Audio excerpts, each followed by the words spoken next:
So I think for me, love is the life force. That's the core really of all that I'm preaching and all that I'm teaching and how I'm trying to get this congregation to live. Love is not just about being in a relationship.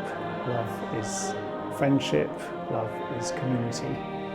Love is warmth, and love is knowing that you're cared for and knowing that you're able to care for other people.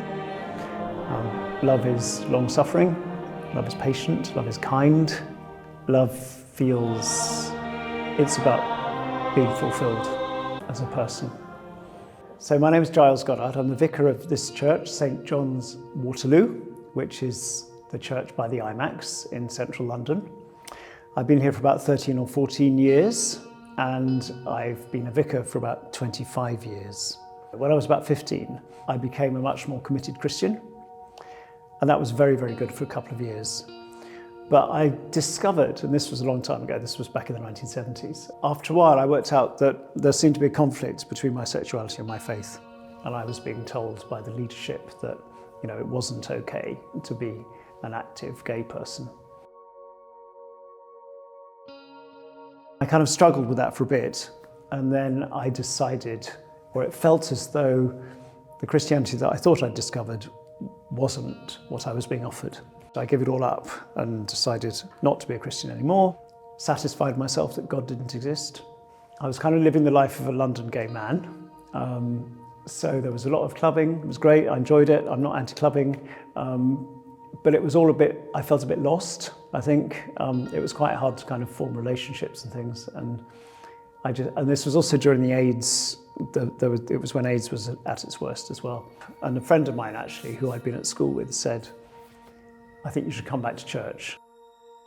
I certainly didn't go back with the intention of becoming a vicar, but I felt that it was a place where I could be myself, and it felt like a place where I could make friends. I mean, I had other friends, but this felt like a kind of deep kind of friendship. But the vicar of the church that I was going to began to kind of talk to me about ordination, which is becoming a priest. Initially, I was very resistant.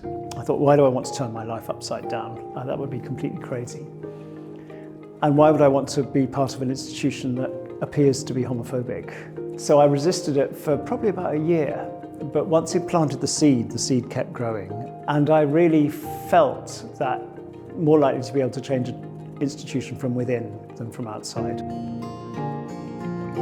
So I actually met my partner in church. He came from abroad, and he spoke to the chaplain of his university and said, I want an inclusive place of worship. I don't care if it's a mosque or a synagogue or a church. She said, you better go to St John's Waterloo.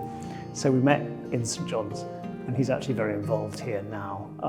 So I feel kind of richly blessed. It's not always the case that your partner is supportive of this kind of thing, but he very much enjoys being part of it and brings a lot to the congregation. And I think we see this as a shared journey as well. So we're both trying to work out our faith and what it means. So I think my sexuality has certainly affected the way I understand God and the way that I relate to God. I think when I was in my teens and I began to realise that being gay was a permanent state, that was a huge challenge for me. And in the 1970s it wasn't easy. I mean, it's not easy now, but it certainly wasn't easy then. I think that in many ways, it gave me a sense of low self-esteem and not really feeling, a low sense of self-worth.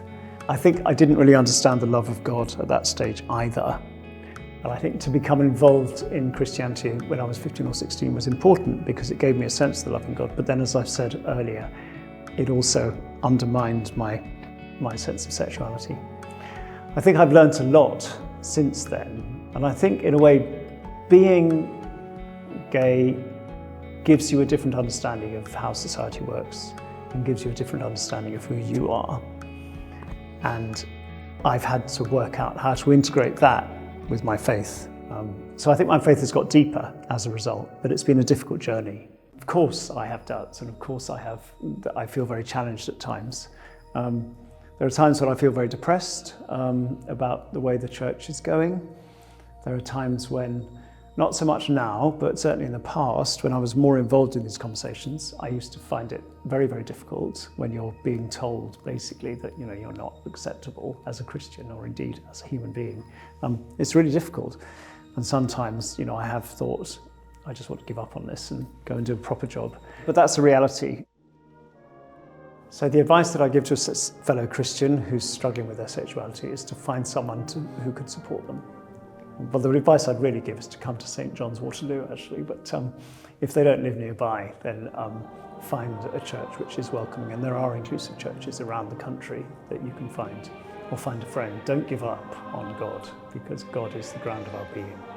Different faith traditions, have the same sorts of challenges, but within all those traditions, there are people who are struggling with their sexuality as well. I've spoken to many Muslims and Jewish people and Hindus, and within all of those different traditions, there are people who are working out the answers to the same sorts of questions that we've got.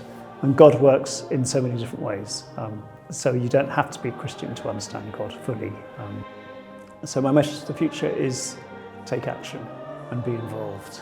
Don't give up, don't sit back, don't lose hope, but find people that you can work with. A million little lights together can make one bright light. But if we don't have any of the little lights together, you don't get the bright light.